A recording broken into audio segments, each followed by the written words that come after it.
היה כנס באותו מוצאי שבת, בכיכר רבין.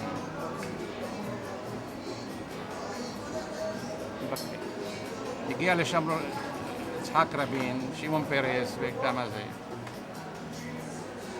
יצחק רבין ירד מהבמה, או שלפני שעלה לבמה בפעם השנייה, ברחבה, ירד לעשן, וסביבו הייתה הפקרות של מאבטחים. אני רואה את הדבר הזה בטלוויזיה, החברה שלי, רחל דובי מצרפת, באה לקחת אותי מוצאי שבת, אני הייתי כבר לבוש ליציאה, והיא צפצפה, ואני ממתין, ואני אומר לעצמי, ניסים לוי, יצחק רבין נרצח הלילה. אני מדבר עם עצמי, אני שואל את עצמי למה, אני אומר, אין, הפקירו אותו. אם תראו את התמונה, את הערב הרצח הזה, המזועזע הזה, הוא היה מופקר. מה אנחנו רואים היום, את ה-70-80 מאבטחים, את לא יודעת, מאבטחים את ראש הממשלה וכל זה שם, האיש היה מופקר. עכשיו, כל זה, אני מדבר עם עצמי, יורד למטה, החברה שאומרת, למה התעכבת? הוא היה מתרגש כולי, אני מספר לה את זה, אני אומר לה, רחל, יצחק רבין הערב ירצח. אומרת לי, מה אתה מדבר בהפקרות הזו, זאת אומרת, ברשלנות הזו שלו, הוא במצב נסענו לנחלת שבעה, אכלנו שם במסעדות, זה היה מוצאי שבת, באחד המסעדות, ישבנו ואני כל השולחן מדבר בליבי על יצחק רבין. ואני מדבר איתה עם רחל, חברה שלי, כל זה, אמרתי, ניסים, מה אתה? אמרתי לו, הוא הופקר, רחל. קמתי אני מהשולחן לשירותים, לסבן ידיים, בזמן שאני חוזר מהשירותים ללובי לשלם, עומדים שם כולם, ועומדת החברה שלי, ושומעים ברדיו, יצחק רבין נפטר, נרצח.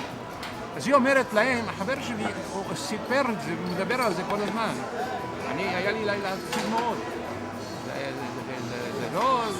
כל אדם הוא יקר, ראש ממשלה, איש כזה היקר, שיש לו זכויות כאלה, כל מדינת ישראל חייבת לו, כולנו חייבים לו, לא ולעוד כמוהו שבשנות ה-40 ו-50 משחרר לירושלים, איש שהגיע לדבר כזה. אני הרגשתי לא טוב באותו ערב, והיו לי מים והכל, ועד שאני הגעתי הביתה מאוחר, ביתי אומרת לי, אבא, למה איחרת? מה קרה לך? אמרתי לה, דניאלה, וגם למאיר הבן שלי, מה שאני ראיתי לצערי, חזיתי, זה קרה. אמרתי לי, מה? אני סיפרתי להם את זה. זה סיפור היה מרגש נורא, זה היה מטמטם, מבלבל את השכל. יצחק רבין הופקר.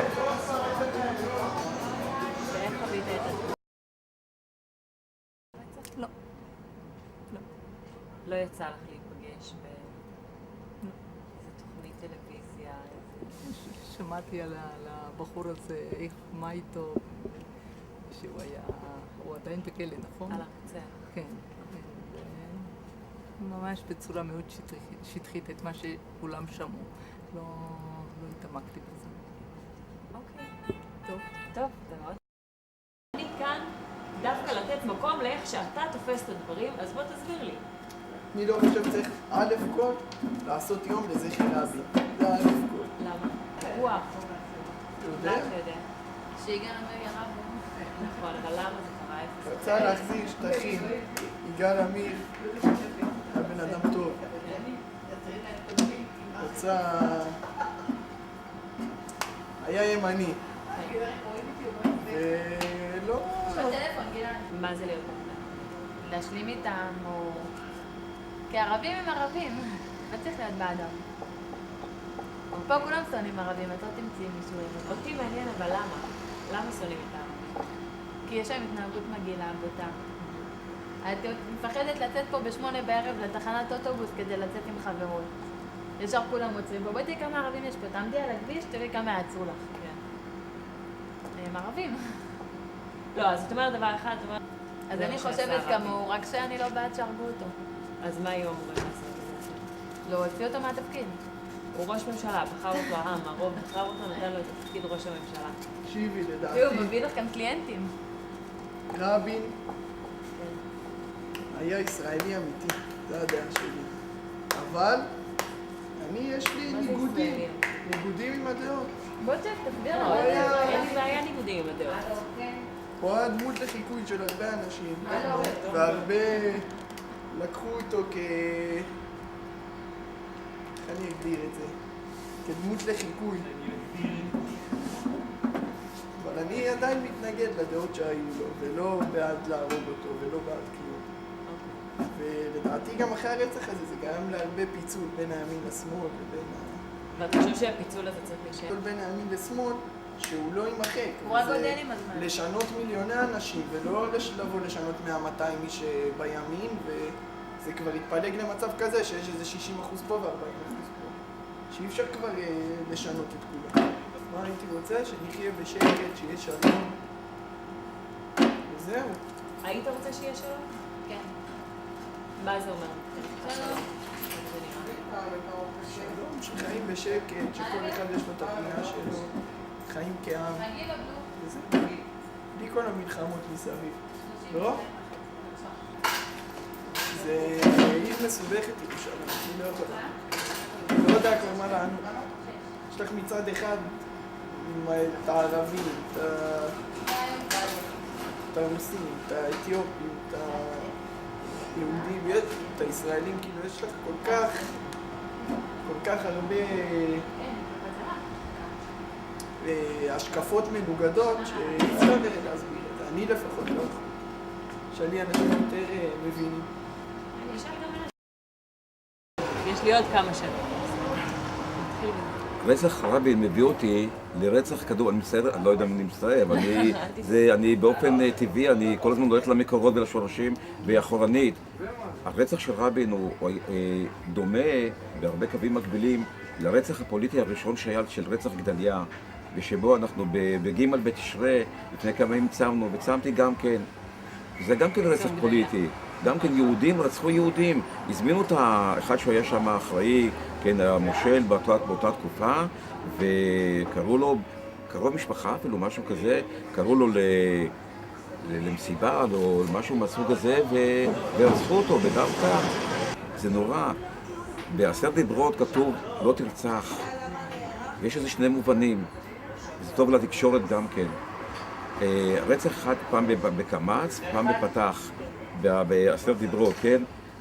זה מופיע בפרשת בית חנה, ופעם בפרשת יתרו, שבה יתרו מייעץ למשה רבנו את העצה החברתית, הסוציו-חברתית, איך באמת להתמודד עם כל הדברים הקשיים שיש במדבר עם עם ישראל. אז רצח אחד זה רצח שאדם רוצח את השני, כמו רבין, רצח אישי כזה בין אדם לאדם, וזה רצח נוראי, כן? וזה בא, נדמה לי, בקמץ, משהו כזה סגור.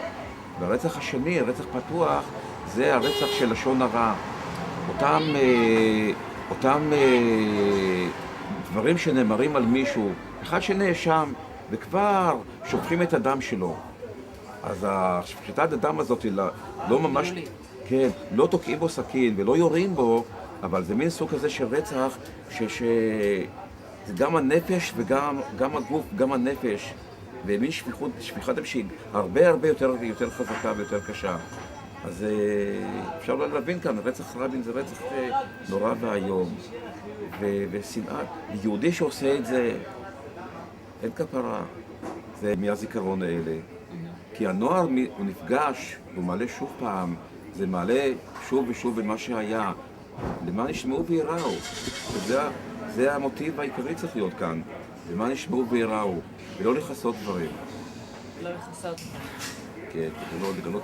וגם שיש ויכוח בין שני מחנות, בשני צדדים, אדרבה, לשבת סביב לשולחן העגול, ולכן זה שולחן עגול, כולם שווים בגובה העיניים, ואז זה באמת שזה יהיה פתוח, וכל אחד שיש משהו לא בפנים בבטן, שיוציא את זה, ואז להגיע עד כמה שאפשר להגיע לידי פשרה. יהיו הפלסטינאים. 70 פעם, שלום, המילה שלום מסכת, קודם כל זה שמו של הקדוש ברוך הוא שלום. עושה שלום במרומיו, הוא יעשה שלום עלינו כל עם ישראל. אנחנו מבקשים על כל עם ישראל, השלום צריך להיות שלום עולמי. הבעיה שלנו היא מאוד מקומית.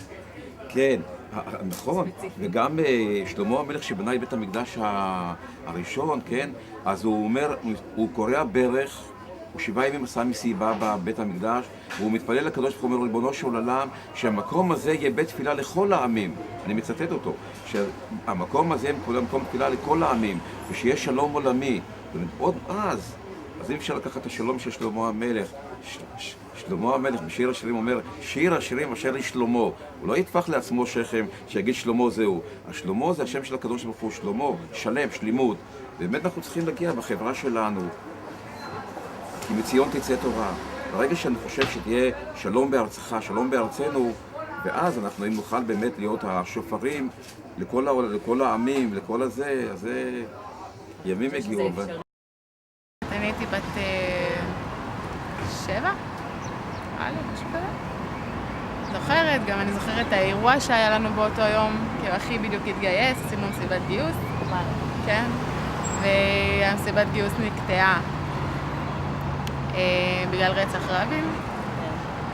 אבל זה מה שאני זוכרת בגדול, אני לא יודעת אם זה השפיע או לא. ומה את זוכרת? להבין, כי כן הושיבו אותנו בכיתה למחרת, ועשו לנו מעגל, ואמרו לנו, אני עוד זוכרת, אני יודעת מה היה, אבל אני לא בוחשת בזה. אני אומרת את האמת, כאילו, אני לא מרגישה שינוי, יכול להיות שכן יש, אבל לא הרגשתי אז מה היה לפני, כדי שאני יודע מה עכשיו. לא מצדיקה את הרצח בשום אופן, אני נגד אלימות. אני מקווה שמיום ליום האלימות תפחת בכל העולם, לא רק בארץ.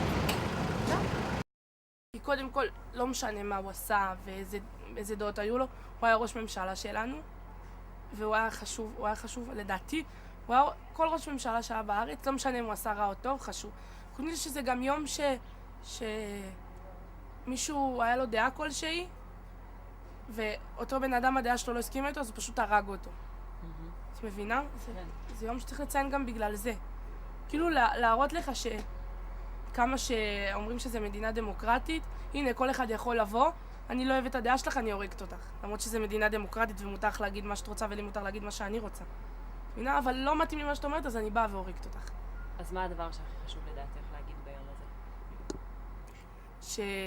שצריך לדעת לדבר. צריך לדעת לפתור דברים. אני לא אומרת שאני מסכימה עם כאילו העסקה שרבין רצה לעשות. אני לא מסכימה עם זה. לא מסכימה עם זה, באמת. אבל אני גם לא מסכימה עם הדרך שהוא בחר לא מסכימה גם עם הדרך, שהוא נהרג. אוקיי.